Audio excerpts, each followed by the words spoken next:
1 Samuel chapter 26. Now the Ziphites came to Saul at Gibeah, saying, "Is David not hiding in the hill of Hechelah, opposite Jeshimon?" Then Saul arose and went down to the wilderness of Ziph, having 3,000 chosen men of Israel with him, to seek David in the wilderness of Ziph. And Saul encamped in the hill of Hechelah, which is opposite Jeshimon by the road. But David stayed in the wilderness, and he saw that Saul came after him into the wilderness. David therefore sent out spies and understood that Saul had indeed come.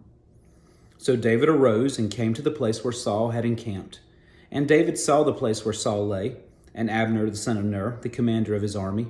Now Saul lay within the camp, with the people encamped all around him. Then David answered and said to Ahimelech the Hittite, and to Abishai the son of Zeruiah, brother of Joab, saying, "Who will go down with me to Saul in the camp?" And Abishai said, "I will go down with you." So David and Abishai came to the people by night, and there Saul lay sleeping within the camp, with his spear stuck in the ground by his head. And Abner and the people lay all around him. Then Abishai said to David, "God has delivered your enemy into your hand this day. Now therefore, please, let me strike him at once with a spear, right to the earth, and I will not have to strike him a second time." But David said to Abishai, "Do not destroy him, for who can stretch out his hand against the Lord's anointed and be guiltless?"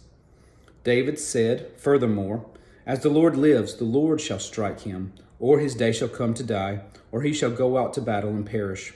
The Lord forbid that I should stretch out my hand against the Lord's anointed. But please, take now the spear and the jug of water that are by his head, and let us go." So David took the spear and the jug of water by Saul's head, and they got away. And no man saw or knew or awoke, for they were all asleep, because a deep sleep from the Lord had fallen on them.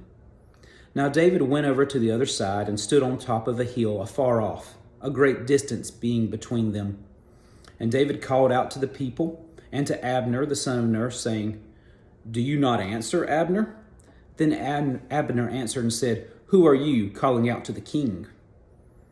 So David said to Abner, "Are you not a man? And who is like you in all Israel? Why then have you not guarded your lord the king? For one of the people came in to destroy your lord the king. This thing that you have done is not good. As the Lord lives, you deserve to die, because you have not guarded your master, the Lord's anointed. And now see where the king's spear is, and the jug of water that was by his head." Then Saul knew David's voice and said, "Is this not your voice, my son David?" David said, "It is my voice, O Lord, my king." And he said, "Why does my Lord thus pursue his servant? For what have I done, or what evil is in my hand? Now, therefore, please let my lord the king hear the words of his servant. If the Lord has stirred you up against me, let him accept an offering. But if it is the children of men, may they be cursed before the Lord, for they have driven me out this day from sharing in the inheritance of the Lord, saying, 'Go, serve other gods.' So now, do not let my blood fall to the earth before the face of the Lord, for the king of Israel has come out to seek a flea, as when one hunts a partridge in the mountains." Then Saul said, "I have sinned. Return, my son David, for I will harm you no more, because my life was precious in your eyes this day. Indeed, I have played the fool and erred exceedingly." And David answered and said, "Here is the king's spear. Let one of the young men come over and get it. May the Lord repay every man for his righteousness and his faithfulness. For the Lord delivered you into my hand today, but I would not stretch out my hand against the Lord's anointed. And indeed, as your life was valued much this day in my eyes, so let my life be valued much in the eyes of the Lord, and let him deliver me out of all tribulation."